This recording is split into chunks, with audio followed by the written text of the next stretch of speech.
Good morning, Beverett Hills Elementary. I'm Melissa Kelly, your SEA president. And I'm Frances Carey, SEA Vice President, and this is the news for Tuesday, January 7th, 2020. Today's Word of the Day is expert. An expert is someone who has great skill or knowledge about something. I bet you are an expert at school since you have made it through half the school year. In this day in history, many things happened over the ages. In 1610, Galileo first observed the four largest moons of Jupiter.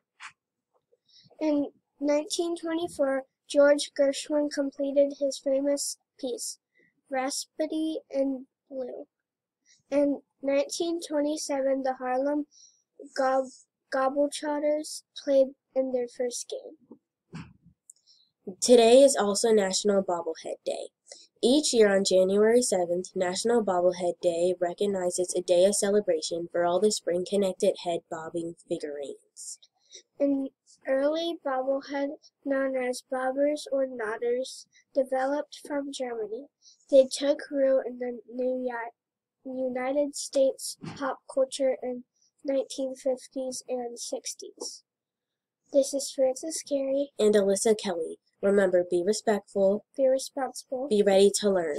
It's the Husky way every day. Have a great day.